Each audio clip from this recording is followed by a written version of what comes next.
Hi ಎಲ್ಲರಿಗೂ ನಮಸ್ಕಾರ. ನಾನು ಮಾನಸ ಮಾತಾಡ್ತಿದ್ದೀನಿ. ಯಾರೆಲ್ಲ ನನ್ನ ಯೂಟ್ಯೂಬ್ ಬ್ಲಾಗ್ನ ಇದೆ ಫಸ್ಟ್ ಟೈಮ್ ನೋಡ್ತಿದ್ದೀರಾ ದಯವಿಟ್ಟು ಎಲ್ಲರೂ ಸಬ್ಸ್ಕ್ರೈಬ್ ಮಾಡ್ಕೊಳ್ಳಿ. ಹಾಗೆ ನೋಡ್ದೇ ಯಾರೆಲ್ಲ ವೀಡಿಯೋಸ್ನ ಅಂದರೆ ಸಬ್ಸ್ಕ್ರೈಬ್ ಮಾಡ್ದೇ ಯಾರೆಲ್ಲ ವೀಡಿಯೋಸ್ ನೋಡ್ತಿದ್ದೀರಾ ದಯವಿಟ್ಟು ನೀವೆಲ್ಲರೂ ಸಬ್ಸ್ಕ್ರೈಬ್ ಮಾಡ್ಕೊಳ್ಳಿ.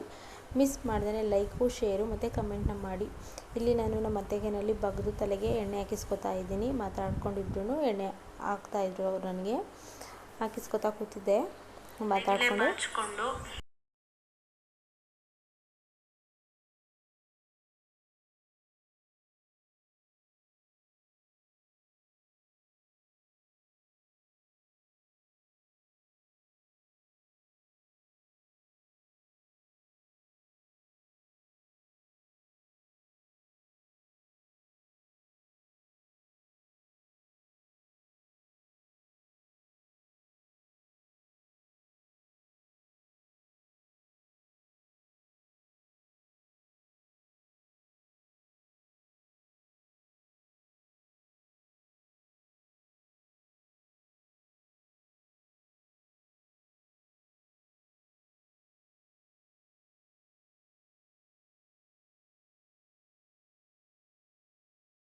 ಮಧ್ಯಾಹ್ನ ಊಟಕ್ಕೆ ಅಂತೇಳಿ ನಾನು ಇಲ್ಲಿ ಅಕ್ಕಿ ತೊಳಿತಾ ಇದ್ದೀನಿ. 2 ರಿಂದ 3 ಸಲ ತೊಳಿತೀನಿ ನಾನು ಅಕ್ಕಿನ. ನೀಟಾಗಿ ಅಕ್ಕಿ ಎಲ್ಲ ತೊಳೆದ್ಬಿಟ್ಟು ಇಡ್ತೀನಿ ಸಪ್ರೇಟಾಗಿ, ಅಂದರೆ ಕೂಗಕ್ಕೆ ಇಟ್ಟಿದ್ದೀನಿ. ಇಲ್ಲಿ ನಾನು ತರಕಾರಿ ಬೇಳೆ ಸಾಂಬಾರು ಮಾಡಿದ್ದೆ. ಬೆಳಗ್ಗೆ ನಮ್ಮ ಮನೆಯಲ್ಲಿ ರಾಗಿ ಒಕ್ಕಣೆ ಕೊಟ್ಟಿದ್ವಿ. ಅವ್ರಿಗೆ ಬೆಳಗ್ಗೆ ಊಟ ಕೊಟ್ಟಿದ್ದೆ. ಅವ್ರು ಅನ್ನ ಮುದ್ದೆ ಮಾತ್ರ ಕೇಳಿದರು. ಇಲ್ಲಿ ನಾನು ಅಳತೆ ತಗೋತಾ ಇದ್ದೀನಿ ನೀರನ್ನ ಎಷ್ಟು ಹಾಕಬೇಕು ಅಂತ. 1 ಸೇರು ಅಕ್ಕಿ ಹಾಕಿರೋದು ಅಂದರೆ 4 ಪಾವು ಅಕ್ಕಿಗೆ ನಾನು 1.5 ಇಂಚಷ್ಟು ನೀರು ಹಾಕಿದ್ದೀನಿ. ನೋಡಿ, ನನ್ನ ಕೈ ಅಳತೆ ಮಾಡಿನೂ ಕೂಡ ನಾನು ತೋರಿಸ್ತಾ ಇದ್ದೀನಿ.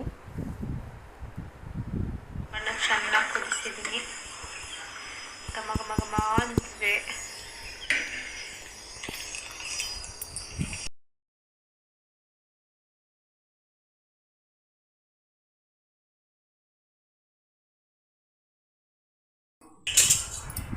ನಾನು ಇಲ್ಲಿ ಕೊಡ್ತಾ ಇದ್ದೀನಿ. ಅವರು ಕೊಟ್ಟು ಕಳಗಿಸಿರೋದನ್ನ ವೀಡಿಯೋ ಮಾಡ್ಕೊಳ್ಳೋದಕ್ಕಾಗಲಿಲ್ಲ, ಕ್ಷಮೆ ಇರಲಿ. ಯಾರೋ ಬೇರೆಯವ್ರು ಬಂದಿದ್ದು, ಅದಕ್ಕೆ ಸಲುವಾಗಿ ನಾನು ವೀಡಿಯೋ ಮಾಡ್ಕೊಳ್ಳಿಲ್ಲ ತೊಗೊಂಡೋಗೋದನ್ನ.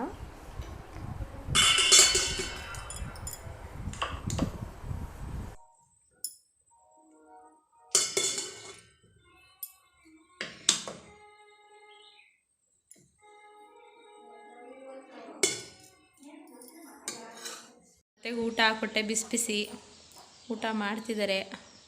ಕೊಂಡಿದ್ದೀನಿ. ನಾನಿವಾಗ ಊಟ ಮಾಡಬೇಕು. ನಾನು ತರಕಾರಿ ಈ ಥರ ಬೆಂದಿರೋ ತರಕಾರಿನೆಲ್ಲ ತಿನ್ನಲ್ಲ. ಒಗ್ಗರಣೆ ಮಾಡಿರೋದಾದರೆ ಮಾತ್ರ ತಿನ್ನೋದು. ಬನ್ನಿ ಊಟ ಮಾಡೋರಂತೆ ನೀವು. ಇಷ್ಟು ಬಟ್ಟೆಗಳನ್ನು ಒಗೆದು ಒಣಗಾಕಿದ್ದೆ. ಇವಾಗ ಎಲ್ಲ ಬಿದ್ದೋಗೈತೆ ಕೆಳಗಡೆ. ಒಂದು ಸೀರೆ, ಒಂದು ಟೀ ಶರ್ಟು, ಒಂದು ಟಾಪು ಮತ್ತು ಒಂದು ಪಾಪುದು ಬನಿಯೇನು ಬಿದ್ದೋಗಿದ್ದಾವೆ. ಅವನ್ನೆಲ್ಲ ಎತ್ಕೊಂಡು ತೊಗೊಂಡೋಗಿ ಮಡಿಸಿ ಇಡಬೇಕು. ಇವತ್ತಿನ ಕೆಲಸ ಬೆಳಿಗ್ಗೆ ಒಗ್ದಾಕಿರೋದು. ನಮ್ಮ ಕಾಕಡ ಹೂವಿನ ಗಿಡ ಹೂ ಕುಯ್ಕೊಳ್ಳೋದ ಅಂತ ಬಂದಿದ್ದೀನಿ ಇವಾಗ ನಾನು. ಆಗಿತ್ತು ಇವತ್ತಿನ ಬ್ಲಾಗ್. ಯಾರೆಲ್ಲ ಈ ವಿಡಿಯೋನ ನೋಡಿದ್ದೀರಾ ದಯವಿಟ್ಟು ಲೈಕು ಶೇರು ಕಮೆಂಟ್ ಮಾಡಿ. ಹಾಗೆಯೇ ಸಬ್ಸ್ಕ್ರೈಬ್ ಆಗೋದನ್ನು ಮರಿಬೇಡಿ. ಎಲ್ಲರಿಗೂ ಟೇಕ್ ಕೇರ್. ಹಾಗೆ ಬೈ ಬಾಯ್.